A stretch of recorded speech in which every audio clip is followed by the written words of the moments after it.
The secret of the Dreidel. The Dreidel. A children's game played in the firelight of a cold winter night, the menorah silently glowing in the window, the Dreidel. Four sides spinning around the still point in the turning circle, spinning so fast that its sides blur into nothingness, the Dreidel. So seemingly insignificant, and yet this little Dreidel contains the story of the Jewish people, the history of the whole world. Our story starts not with the miracle of Hanukkah, but 1,437 years earlier with Jacob's ladder. Jacob had a prophetic dream of angels ascending and descending a ladder that reached from the ground to the heavens. These angels weren't Hollywood extras with fluorescent tubes over their heads. They were incorporeal spiritual messengers. The protecting forces of four great kingdoms, that would in the future dominate and exile the Jewish people. They are Babylon, Persia, Greece, and Rome. At first, Jacob saw the angel of Babylon ascend the ladder 70 steps, and then he came down. The Jewish people were in Babylon, in the Babylonian exile, for 70 years. Then the protecting angel of the empire of Persia and Media climbed up the ladder 52 steps before he too descended. The Jewish people were in exile in Persia 52 years. And then the angel of the empire of Greece climbed 180 rungs. The domination of Greece lasted 180 years. And finally, the protecting angel of the Roman Empire climbed up the ladder, but he didn't come down. And now Jacob feared that this final exile would never end until God promised Jacob, if he will rise up like an eagle and make his nest amongst the stars, even from there I will bring him down. We're still in that final exile, in the softly asphyxiating embrace of Rome's spiritual heirs. The four kingdoms. In the year 3038, the first of our holy temples was razed to the ground, and the majority of the Jewish people led into exile by the Babylonian emperor Nebuchadnezzar. Why was this such a tragedy that the Beis HaMikdash, the holy temple, was destroyed? The Beis HaMikdash represents a unique pipeline between God and man. When it was destroyed, this flow of spiritual energy was severed.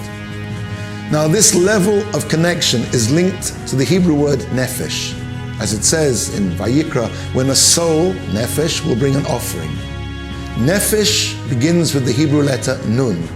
Nun represents the kingdom of Babylon. In Megillat Esther, Haman found the final solution to the Jewish problem, genocide. The exile of Persia and Media represents the threat to the body of the Jewish people, the guf, the physical threat of annihilation. Guf begins with the letter Gimel, which stands for the Persian and Median kingdom.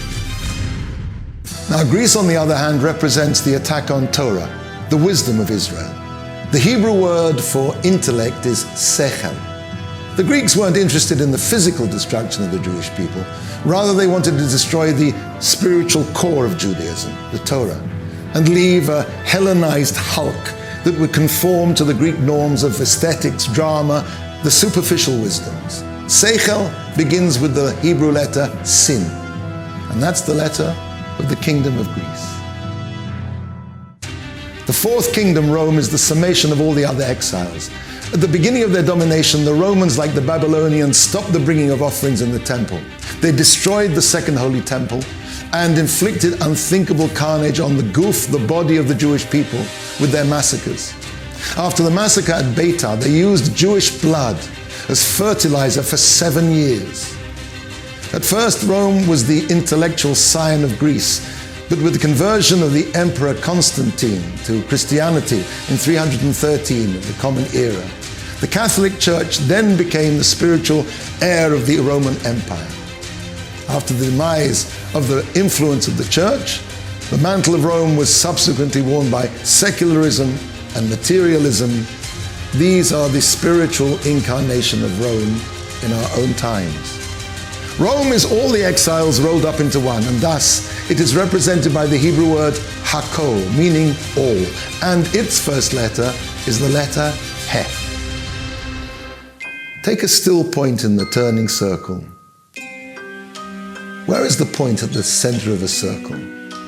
Can you define it? And yet it exists.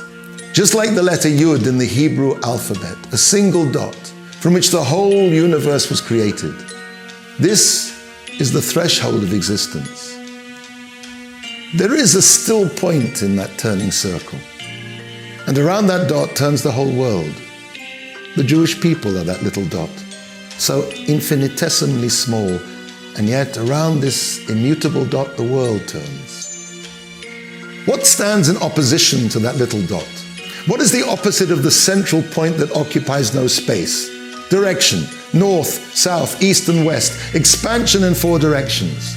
4 is the antithesis of the one. 4 is the number of the kingdoms who stand eternally opposed to the Jewish people, eternally opposed to He who is one, and to His reflection in this world, the Jewish people. Take another look at our dreidel spinning. What do you see? 4 sides, spinning around a central point that occupies no space. And when those sides spin, they themselves cease to have direction anymore. Now in the blur of their whirling, they are a circle, a reflection of the still small point at its center. What is it that is carved on the sides of our dreidel? Nun, Gimel, Sin, He. On the surface, those letters stand for Nes Gadol Haya Sham. A great miracle happened there. The commemoration of a miraculous victory of a faithful few over the might of the Greek Empire, but on a deeper level. The dreidel is a microcosmic representation of the 4 kingdoms, Babylon, Persia, Greece, and Rome, spinning around the center, the Jewish people. And the hand that spins the dreidel comes from above. Every empire thinks that it will last forever, but the hand that spins only spins the dreidel of history for a predetermined time, and then each empire, despite its vainglorious boasting, falters on its axis and finally crashes. Hebrew letters have numerical values. If you add up the numerical value of Nun, Gimel, He and Shin, Sin, you will have 358, which just happens to be the numerical value of the gematria of Moshiach, the Messiah, whose coming we await daily.